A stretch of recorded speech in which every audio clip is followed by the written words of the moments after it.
What's up, everybody? Jim and Eric Goldman here, sitting in for both Chris Carl and Terry Schwartz. But channeling them. Channeling them in his heart and his spirit for the latest edition of the IGN Movies podcast, Keeping It Real. We have a few big things to talk about. We're recording a little earlier this week, but so if the other shoe drops, well, we'll get to it next week. So let's dive into a big speculative sort of realm of that's dominating the rumor mill in the last couple of weeks, and that affects both movies and TV, and that is a perceived sort of civil war, if you will, within Marvel Studios, the movie and the TV divisions. Now, the factual part of this is that Kevin Feige, and we've covered this before, president of Marvel Studios, has been able to divorce himself from Ike Perlmutter, who runs Marvel and still runs Marvel TV. And apparently there's bad blood, bad blood between these two guys. And now Feige can be on his own. And the rumor is that things are getting a little vindictive. One big report last week, a rumor, was that it's so bad, Marvel has canceled the Inhumans movie, which was slated for 2019. We reached out to different people we know at Marvel, and nobody would respond to that, so take that for what it is. And then, of course, there were some other rumors that affect the Marvel Netflix stuff, which is that maybe they're canceling Iron Fists, but which seems a little weird because there's not even a showrunner on there yet. There's not even a story. I mean, I guess that could feed into it, right? Like, oh, they haven't been able to make this work. They don't have the right take on it, so they're not going to do it. I don't know. I mean, we just were at New York Comic Con, and Jessica Jones and Daredevil were there, and there was a lot of talk about the Defenders, and they actually did like a quick impromptu photo op when Jeff Loeb brought Mike Coulter, Charlie Cox, and Kristen Ritter all on stage together.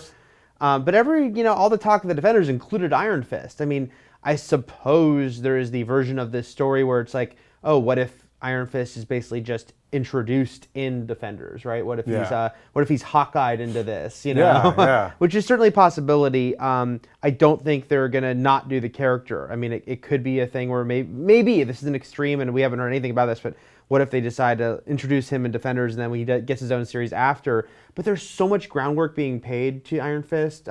Season 1 of Daredevil actually did a lot of that, and it sounds like season 2 might do a little more. And then there's the Carrie-Anne Moss character. Carrie-Anne Moss character, who they just revealed is a character directly connected to Iron Fist in the comics. It just doesn't make sense to me. And she's on, Luke Cage or Jessica Jones? She's introduced on Jessica Jones. Okay. Yeah, regular part of the Jessica Jones cast. So, I don't know. It just that one seems especially shaky to me. And even if at the most extreme they didn't do Iron Fist before Defenders, I don't think that's saying that they're not doing him at all. I think I would be really shocked if the character doesn't become part of that whole story. Well, let's talk a little bit then about the Inhumans. I mean, that is a movie that's a little further down the pipeline, and Marvel Studios did just announce 3 mystery movies for 2020. Maybe they feel like they don't need Inhumans now, or part of the story is that Marvel TV had been at least on Agents of S.H.I.E.L.D. developing a huge amount of, dedicating a huge amount of time and creative space to the Inhumans, and you can speak to this, to only now have it be, all in service of this movie, and now it not coming to fruition. It seems a little petty, but... Yeah, it's especially difficult because let's bring up the whole X-Men issue about the fact that, it looks like, to a lot of people, and the speculation is that Marvel's basically repositioned the Inhumans as the X-Men, both in comics and the MCU, because they don't have the film rights to X-Men. And, in the comics, they have Uncanny Inhumans and like all this stuff that's kind of making them more important. And then it seemed like, okay, it was a big deal that S.H.I.E.L.D. was establishing Inhumans before the movie. I don't know. It's, look, there's enough talk, where there's smoke, there's fire, and certainly there's enough talk about the differences between Feige and I always mispronounce Ike Perlmutter. Perlmutter. That it sounds like that's true, right? And that they now have let Feige do his own thing. But I don't know if they would just outright cancel a movie because of that. Because there still is Disney. There still is Bob Iger. And yeah, I think Marvel is allowed creative freedom, just like Pixar and Lucasfilm are, but they're still daddy. Yeah, You know, and there's you'd still have to someone also to answer to step the fact in. that, like, wait a minute, we just had this huge hit with Guardians of the Galaxy. Yeah. We're doing Infinity War, Thor Ragnarok. We'll get to more on that a little later. So we're going cosmic. So why wouldn't you basically do X-Men in space, which is Inhumans? Like, why would you pump the brakes on that just out of spite? And, you know, I think it was Birth Movies Death who had a report saying that Adam McKay was interested in Inhumans. Yeah. So it does seem like if you could, and he worked on Ant-Man, so it's like if you could get all these pieces together, why wouldn't you? Like, Yeah, and just because, you know, S.H.I.E.L.D., look, yeah, they've been establishing Inhumans, but they've done it in a way that you could still do a movie that's pretty self-contained. Because first of all, they've not used any of the royal family characters. Yeah. And it's such a periphery thing. You could easily do the movie, and they don't even have to. Yes, it would be cool to bring in a couple characters from the show Like for continuity's sake. Yeah.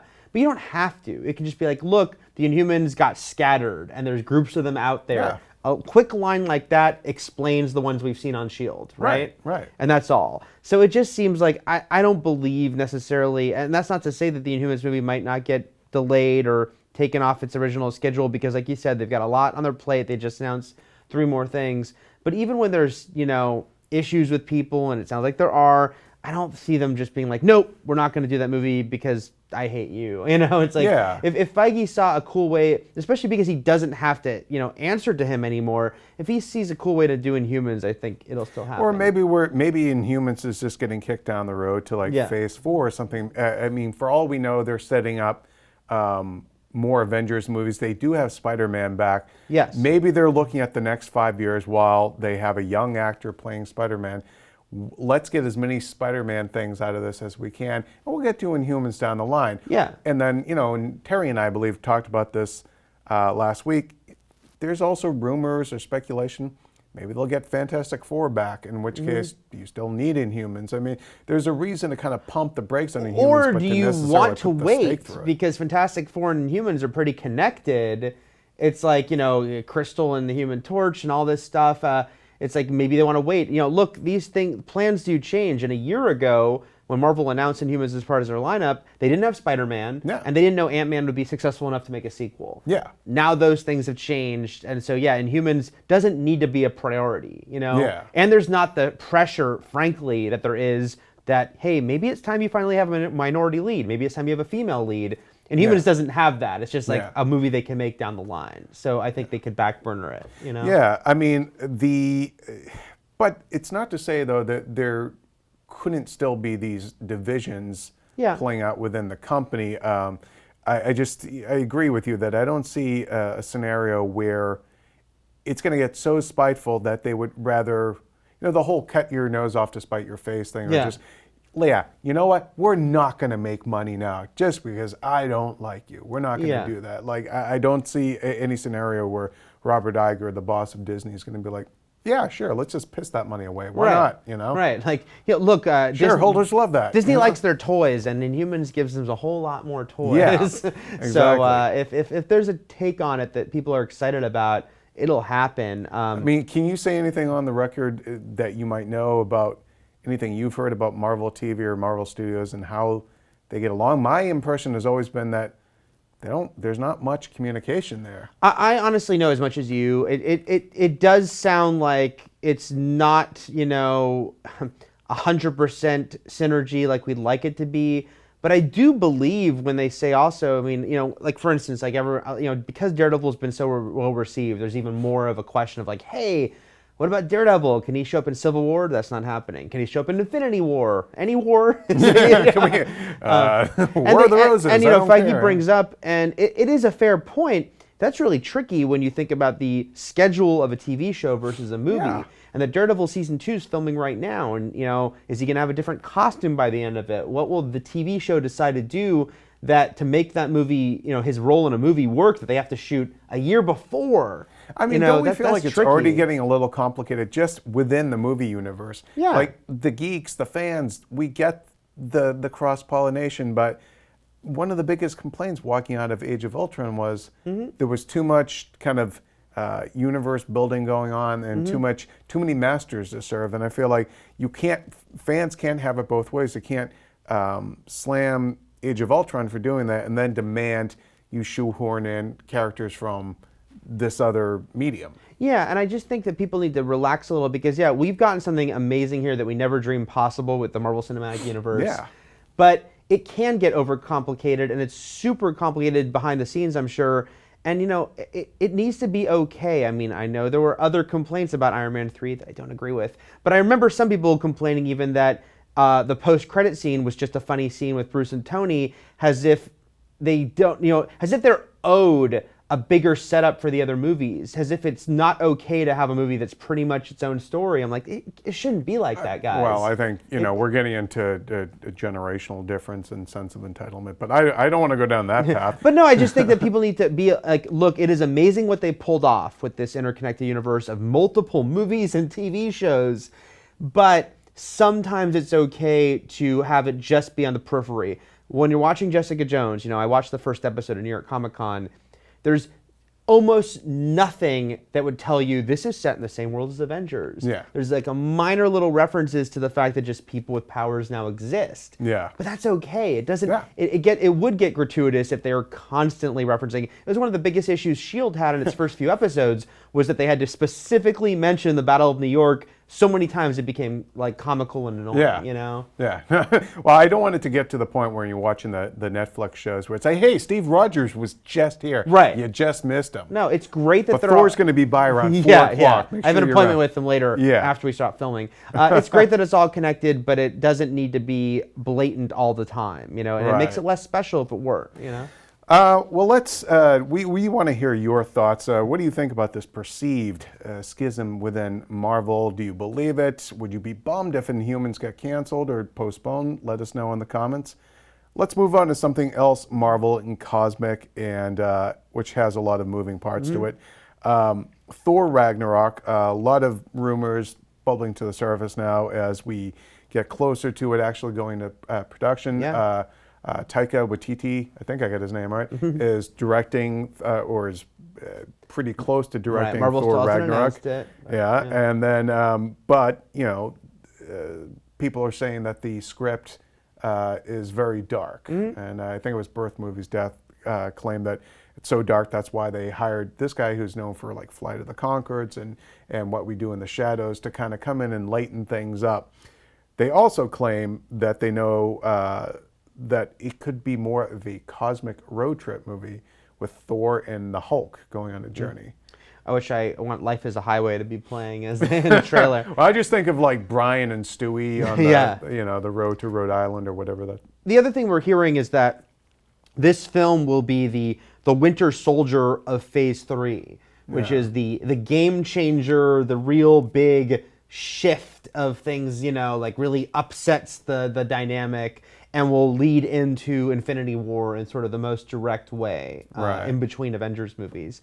I think that all sounds exciting. I mean, look, yes, the Thor movies haven't popped yet. I like them both. I don't think either are bad, but they also are lacking, and neither of them stands out. And it's not like, I'd say people pretty universally love Iron Man 1 and Winter Soldier. Yeah. And Thor doesn't, where people are more maybe divisive. And they've made money, but the thing is, they seem like they're perfectly functional within the MCU. Right. They didn't bring the house down, in terms of everything they set up, but they didn't necessarily leave you champing at the bit for more of that. Yeah, no one's saying, I shouldn't say no one. They want Loki, but... Right. Very few people were saying either the Thor movies are their favorites of the MCU. So I think it would be great to get like a Thor movie that is like, no, this is a can't miss. This is one of their best ones. And you think Hulk is basically like the utility player that can come in and do that? And how do you get him into space? Does that mean he really did go into space at the end of? That's a good question. I mean, I think like Hulk has been this whole interesting question because people loved him so much in Avengers, and then we know that there's this hang-ups about making his own solo movie with Universal that stops it from probably happening. And there's been all these rumors about where will we see Hulk besides the Avengers movies. It seems crazy to only see him in the Avengers movies based on the popularity of the character. So that would be kind of interesting, right? To have him, if it He wasn't can Guardians, fight people that have his own strength or even stronger. it ups the level a lot. Yeah, if everyone's at least as Guardian level strong, it helps to have. Yeah. Because that's the thing about Hulk is like, oh, okay, he's fighting robots, he's fighting sort of faceless aliens. It'd be kind of cooler if he can take on more fully formed characters who can go toe to toe with him. Yeah, I mean, like he Thor. could go like, what is it, Scourge the Executioner? Yeah. Because that's one other rumor is that both Enchantress and Valkyrie could pop up in the movie. Yeah. So that'd be two more female, major characters from the comics being in there. I'm a big fan of Valkyrie too. I think that'd be awesome. Yeah, I mean, that'd be really cool to see. I guess it makes you wonder, would Natalie Portman be needed in that story? I mean, I don't know about needed. I mean, I think there will be a role for her, maybe, especially the way Thor, The Dark World ended. But yeah, I mean, I tweeted this morning, by the way, that, and I'm doing the thing that sometimes I criticize of going by, hey, this person played a similar role, but I can't help it. Catherine Winnick as Valkyrie. Oh, dude, Just that seems, would be great. Come on. Yeah. It's between that and Captain Marvel, but she would be fantastic. And wouldn't Vikings be basically off the air by the time? It's hard to. I mean, they haven't announced an end date for it, but I mean, it shoots 10 a year.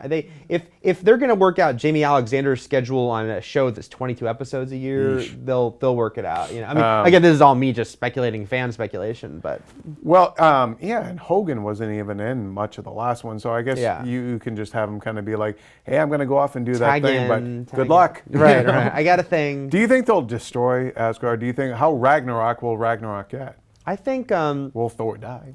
I mean, this is all aiming towards our bigger questions about Infinity War and this whole idea of that speaks to how much will they upset the dynamic of the Avengers, the MCU, and how much is that tied into, frankly, who they can re-sign at a reasonable amount of money at this point.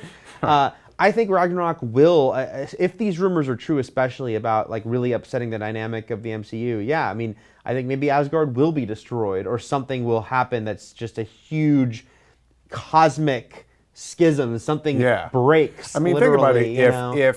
If they destroy Asgard, all your cosmic allies, and this gives you a reason to have to find the Guardians. Yeah. All your cosmic allies are gone, and you're going up against Thanos. You don't have your alien gods to come to your rescue. So what do you do? Right. At that point, you're going to need all the backup you can get, which I guess Guardians and Hulk if he's in space, and anybody else, We know some guys. We know a couple of guys. Yeah.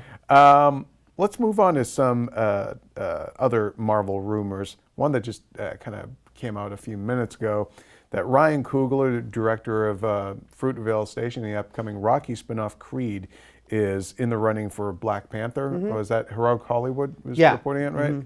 I think he's a really interesting choice, a young, kind of dynamic filmmaker on the rise, a lot of good buzz on Creed. I think that's why it makes the most sense, right? Because, Fruitvale Station was, first of all, Marvel is sort of setting a pattern here where they go after these young guys from indie movie scene that are showing talent but won't be too expensive. Right. And, you wonder how much they can maybe be muscled a little more than, say, a Spielberg or someone. Yeah. But also because I do think Creed has a lot of buzz around it. Yeah. A lot of people are talking about it, excited about it. And if people in the industry are saying, hey, this movie's really good and we think it'll be a hit, he makes a lot of sense. Yeah, I mean, we probably point out because, Marvel's been asked when are you going to hire directors of color and women, and Ryan Coogler is African American, so that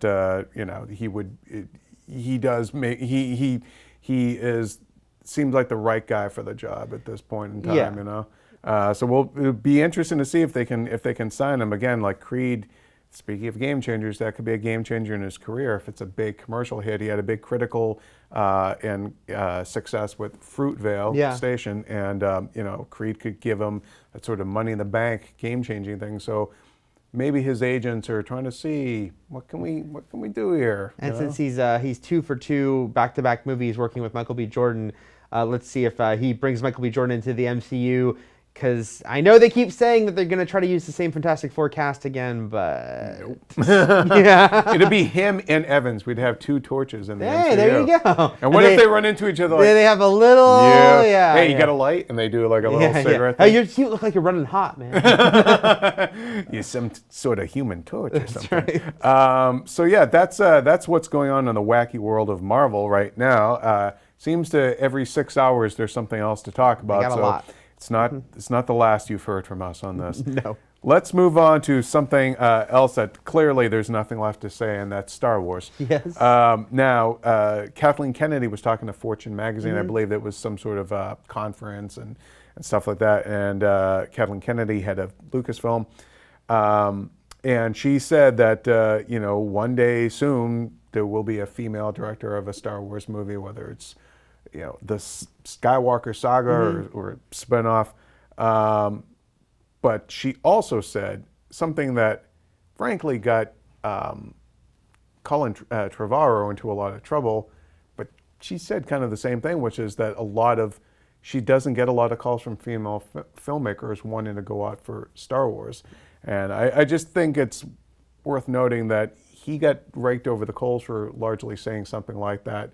And just a few weeks later, she says the same thing. But regardless, we'd love to see some female directors come into Star Wars, and 6 of the 8 folks running the Star Wars story group, at least was it for the spin-offs or was it for the main saga, are women.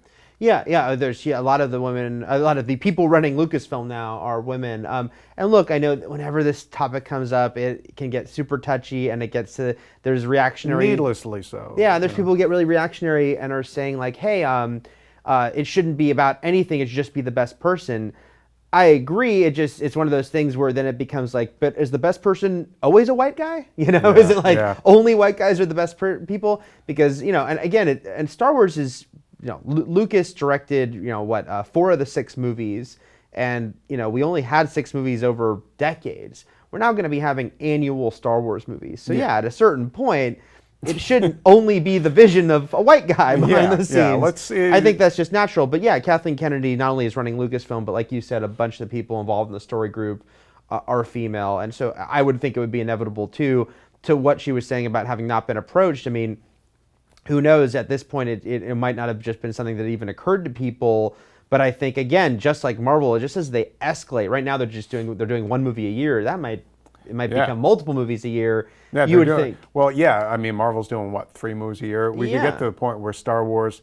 Well, technically, there already is overlap between Rogue One and Episode 8 doing some shooting at the same time. Yeah. So I mean, it could get to the point where we're going to be 3 Star Wars movies a year, and if they do the same model, which it seems like they're doing, of getting the hot up and coming kind of indie filmmakers. But Star Wars more of a genre background. I mean, both Trevorrow and Gareth Edwards and JJ was mainstream, but but I think that bet that changes too, right? I think, and again, we'll see how kind of weird they're willing to get with these Star Wars movies. But if you get ones that, especially with I still want to say anthology movies, but stories. I know, I'm kind Star of Wars stories that they dropped anthology. Really, people, you couldn't just learn the word anthology. It's not a bad word. But if they let those movies be kind of really their own thing and have their own vibe and feel, I think there's room for a lot of different types of directors. It doesn't necessarily have to be someone who's done sci-fi. Yeah. So Uwe Boll, there's hope for you. I had to take it there. Why couldn't I just make a clean exit? JJ also said that the studio is not trying to Disney-fy Star Wars. But I wonder, what's wrong with the little Disney-fication? I mean, Star Wars was kid-friendly. I think that's... It had cute, cuddly things. I totally agree with you, but I also think you have to kind of appease... Look, we saw it in the comments when Lucasfilm was bought by Disney, just like when Marvel was bought by Disney. And some people are joking, but some people aren't, that they think that there will be this, like, they come in and change it all and make it all for kids. And it really has never been how Disney operated. You go back to the days where they owned Miramax. And let them, and were releasing movies like Pulp Fiction and Scream. Those were Disney-released movies under a different brand. From everything we've heard from Marvel and Pixar is they don't come in and say, we're changing everything. They ultimately, the buck stops with them, but they're still letting the people who ran it before still run it. They know it's a good business model to trust the people with vision. I mean, they owned Hollywood Pictures, right? Back in the 90s. Hollywood and Touchstone were their two brands. Hollywood Pictures put out things like Tombstone and stuff like that. So it's not like everything has a 6-year-old princess and, Yeah. and a talking bear. I mean, you just have to, remember. Yeah, you just have to remember though that Star Wars Although is my niece would love that. I'm just saying. Star Wars is a family brand. I mean, Yeah. and that's the thing. I mean, we were children when we discovered Yeah. it. It was aimed towards us. We bought the toys, and I'm sorry, you can bitch about the Ewoks all you like. I liked them when I was a kid. Sure. And they're kid friendly, and Yeah. and you know what? R2 is kid friendly, and C3PO is kid friendly. Yeah, so I just think that and Star Wars, we're still seeing, even with the books coming out, different things, that there are different types of Star Wars stories, and some lean a little darker than others. And I think that when JJ says that, it's just to basically appease people to say Star Wars will still be Star Wars. Yeah. And we'll see if we like what they're giving us. So far, so good. But Disney's not coming in and being like, change everything. Don't do, this is the new mandate for what Star Wars should be. Right. That's not the case, and I don't believe it's the case. Well, let's move on from Star Wars and talk about a very different shared universe that is now upon us, or at least has been officially announced. And I'm just going to read from this here press release, but it was officially announced today: Legendary and Warner Brothers cinematic franchise uniting Godzilla, King Kong, and other iconic giant monsters. So let's read off some of the dates real quick. And of course, this is just confirming rumblings that we had heard for a while. So the first one out of the gate will be Kong Skull Island, out March 10th, 2017. Godzilla 2, once again, directed by Gareth Edwards, who's doing Rogue One. That's coming out June 8th, 2018. And then Godzilla vs. Kong 2020. No director yet for that one.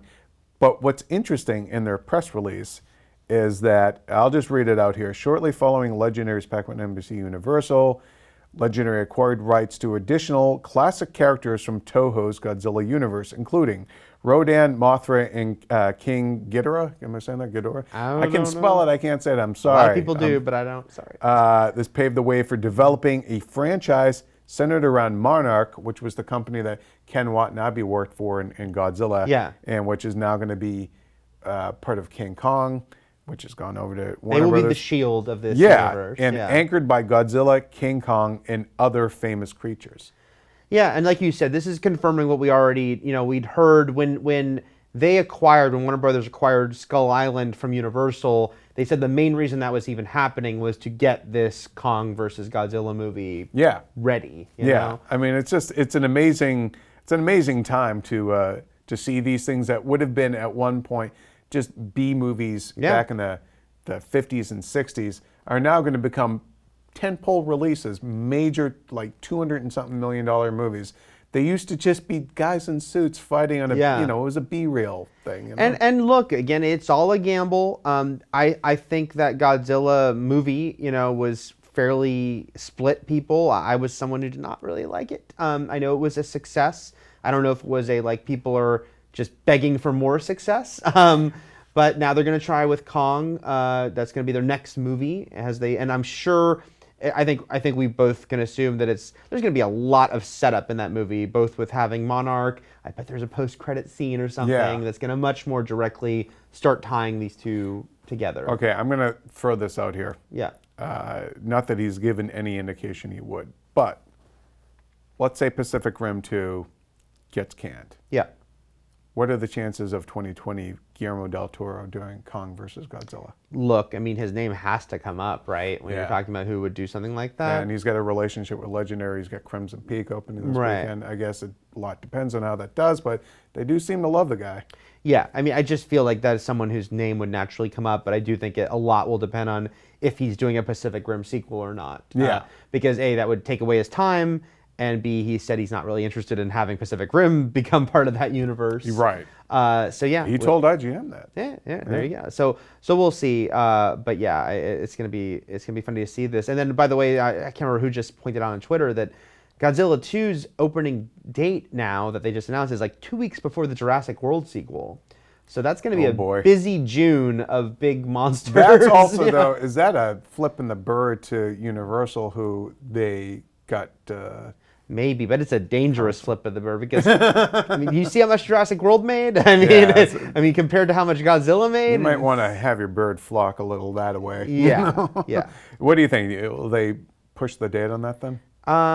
It seems... I don't know. That's a lot. That's a lot of weenus waving going Yeah, on there. I don't know. You don't might want to separate that. I mean, that Yeah. actually feels a little risky to do that. Yeah. So maybe that Godzilla date might not But hold. the flip side is, well, look, comic book movies are opening that much closer to each Yeah. other.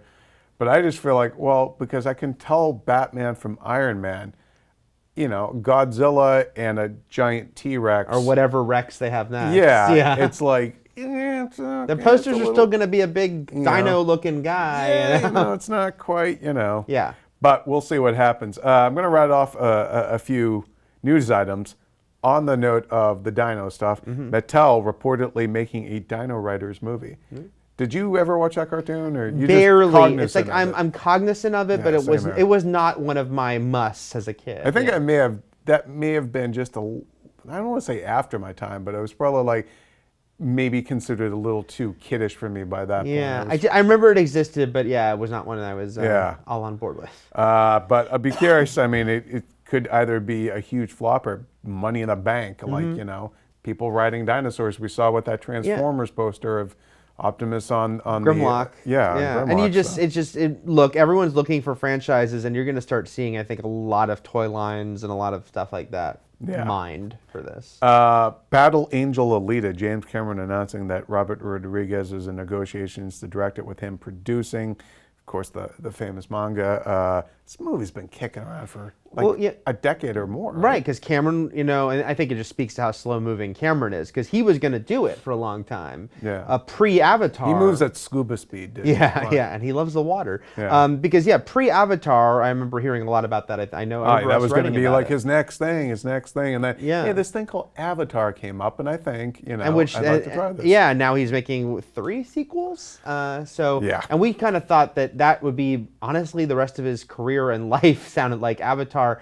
So actually, I guess it's reassuring that he's still like, okay, he's being realistic. He's not going to get around to directing this thing, Yeah. but he still wants it to happen. He'll be a producer and bring in Rodriguez, who's kind of the opposite of Cameron. He works really fast and cheap. Yeah, I mean that's going to be news to somebody's ears over Yeah. there. Like, wait a minute, this guy, and he can work on green screen and make it Yeah. look decent and everything. So he is kind of a steal. Rattle off a couple other quick news bites. The Prometheus sequel, Alien: Paradise Lost, reportedly looking at Rebecca Ferguson for a major female role in the film. Nomi Rapace, I think is how she says her name. I can spell all these people's names. I always forget the pronunciation. And Michael Fassbender are still back for it, and it's supposed to film in February with Ridley Scott directing it. And she's trying to do another movie kind of right before that, so it's possible it might not happen. George Miller says Furiosa is not in his current story for a Mad Max sequel, should they do it, and that Mad Max Wasteland is just a working title, it's not the final title. I mean, it makes sense. I mean, I loved Furiosa. I would love to see her again. And if they were announced, say, Furiosa spinoff, I'd be there.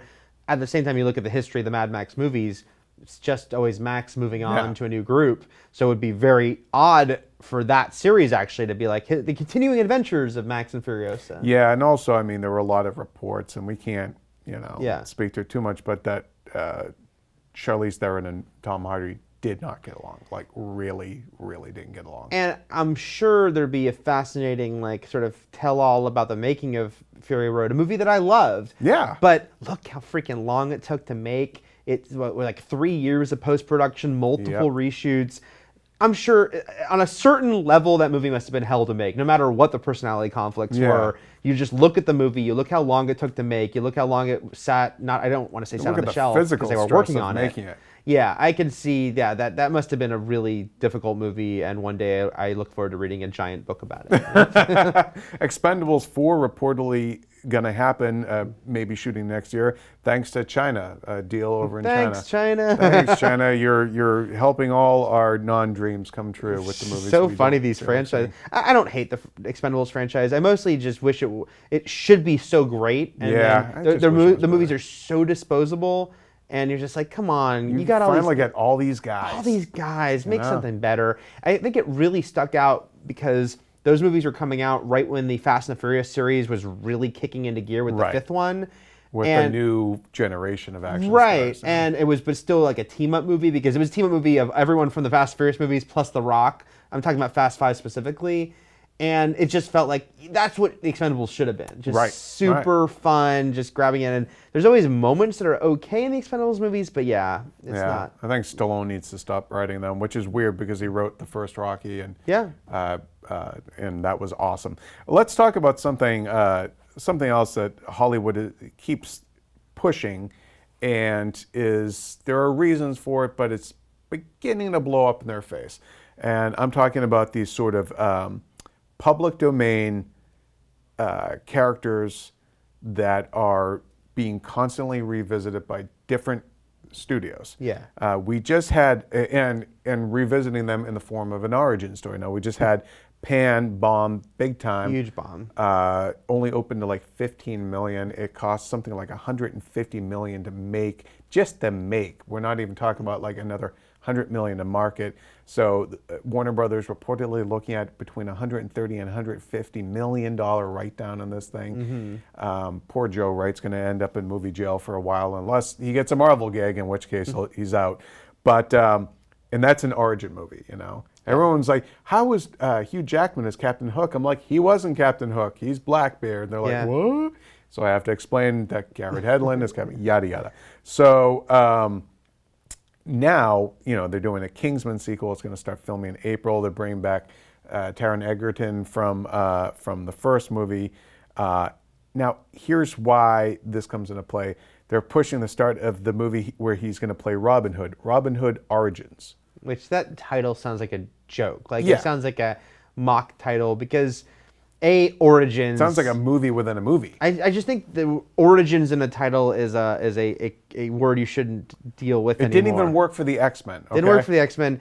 And Robin Hood, man, they like to make their freaking Robin Hood movies. There's so many Robin Hood movies in development right now. We just got in, what was it, 2010 or 2012, the Russell Crowe Robin Hood movie. Big disappointment was Russell Crowe, Ridley Scott, Cate Blanchett, Oscar Isaac, great cast. It stunk. It wasn't good. And the thing was, Ridley just wanted to make another Crusades movie, and then he just tagged Robin Hood on at the end. That movie didn't feel like a Robin Hood movie until like the last 10 minutes. I'm like, I want the whole movie to be like that. And you know, so we have all these different Robin Hood origin movies. It was just reported the other day, Paramount's going to remake the Ten Commandments. Okay, because they own the classic original Charlton Heston movie. But Exodus, Gods and Kings just came out last year and commercially didn't really do that good. Yeah. So, you know, and for those of you who don't know your Bible, that's the same story. You know, it's the story of Moses. Yes, exactly, Moses. Origins. And now there's also a story in Hollywood Reporter about the Tarzan movie. Yeah. Another public domain, old school character that they've already made the movie, and it's David Yates. The guy who did, what, 4 of the Harry Potter, about 3 of them? How many did he? He did 4. 4 of them. And he's doing Fantastic Beasts. At the same time that Tarzan is in post-production. Supposed to open next summer. They kind of need his eyeballs on this. Yeah. And he's doing 2 things for Warner's at once with Fantastic Beasts and Tarzan. My question is, Tarzan apparently, according to this report, is not testing well. And can you actually still do a Tarzan movie in the 21st century? I mean, look, I like Tarzan. A lot of kids grew up with that Disney movie, the animated one. Yeah. I grew up with Greystoke, which I loved. But I just think in the very politically correct 21st century, doing a post-colonial Tarzan story, kind of a tough thing to pull off. And there's a lot of things against you doing a live-action Tarzan movie. There's the politics of it, and then there's also the goofiness, I think, and just accepting this guy. Sort of a sexist thing, too. This guy in a loincloth, he was raised by apes, as it were. I think it's a hard sell. Yeah. And I think it is one of those things with everything we're talking about is the studios, there's such, and we talk about this a lot when we're talking about TV too, but there's such an obsession with name value and like, oh, well, this is pre-sold. At least there's a familiarity with it. but sometimes it doesn't mean there's a excitement for it. Yeah. And so, yes, everyone knows who Tarzan is, like the basics, like oh yeah, the guy swinging In the around. jungle, yeah. But does that mean they want to see a Tarzan movie? I mean, we've seen. I just feel like this is going to be another John Carter. Me too. I mean, Yeah. Edgar Rice Burroughs. I just want to clarify the thing I said about it being sexist. I'm just talking about like the me Tarzan, you Jane, and she's just this prim and proper English woman who's essentially gets stripped down to Yeah. being almost naked. And so there's just in this day and age, and they have Margot Robbie playing the character. You can push so. against that and you can change that. I don't even think that's the issue. I really think it is. I mean, Greystoke, they didn't do that. I think so, it's just overcoming people's sort of. I think their go-to would be to kind of chuckle at the idea of a modern live-action Tarzan movie. You know, I will say how unless it's played like George of the Jungle, which I was just about to say, Yeah. which I freaking love that movie. Super underrated. Never been released on home video in any widescreen format. Get on that, Disney. I mean, I love the idea of Lone Ranger and Yeah. Tonto and all that, but look at that movie. I feel like that and John Carter are your two templates for what this thing could end up being. It's a very pricey, expensive, apparently a lot of visual effects. Yeah. And David Yates is sitting there trying to do Fantastic Beasts, the Harry Potter spinoff, for the same studio, and they have, big, complicated post-production process going on. And the producer who would normally be helping handle all this died in July. So they're kind of in a pickle here. It was funny when the story came up because I was just thinking, I was like, where is Tarzan? Like, I knew because it was shot like a year ago. It's a big Warner Brothers movie It's from got David Yates. Sam Jackson and Christoph Waltz in there too. And so I was like, where is that movie? And then it's like, oh yeah, it's coming in next summer. But yeah, the director's doing something else. And the movies you mentioned, Lone Ranger and John Carter, those movies I think had more of a chance than right now. I feel like more wary of Tarzan because those movies were rejected, but I think you could have sold them in a way that would have worked. Tarzan, again, I think it's a real uphill battle, just overcoming people being like, he's almost naked and he's swinging around on a vine. Unless they're going to make it like it's like super hot and heavy. I guess. But even just make it like 50 Shades of 50 Vines Jungle. of Grey. 50 Vines of Grey, Yes. Other people think you're just using the Vine app, Me, Tarzan, you, Christian. Well, no, actually it'd be me, Christian Grey, you, Jane. But, Yes. but yeah, I mean, I guess I'm just curious, between all these kind of old school properties, why does Hollywood continue to revisit older properties where a lot of them are of their time? Yeah, I just think there's that you can't, it's hard to overcome their mentality of name value, pre-sold, and that familiarity means that you have a step up. I think that they overthink and they have expectations for what people having a familiarity with means they'll go buy a ticket. I mean, because everyone knows who Robin Hood and Tarzan are. But I just think that they have this assumption that means that they will then want to buy a ticket for that over something they don't know the name even of. Peter Pan. Let's analyze how and why Pan went wrong a little bit. I mean, had Hugh Jackman, and a good cast, classy director. Yeah. If you were a Warner Brothers executive and you were looking at what Disney was pulling down on Cinderella, Maleficent, Alice in Wonderland, of course you would greenlight that movie. But I don't think they actually looked at what made those movies click commercially, which was appeal to female audiences. And Peter Pan, I mean, frankly, Peter Pan is, to me, the least interesting character in the Peter Pan stuff. You kind of like Captain Hook because he's the bad guy, and Smee because he's goofy, and then kind of the other kids because they're like you, and you're getting taken away to this place, and I feel like the studios doing sort of like Robin Hood Origins and Tarzan and all that, it is the same studio with Pan and Tarzan. Yeah. Like, just because you know that name doesn't mean that you're going to recapture it. It seems like they are trying to trade on the Disney thing. I think because they have a Jungle Book Origins movie as well. Yeah, we have competing Jungle Book movies happening too, and it's hard to out Disney, man. It's like they know what they're doing in a lot of ways.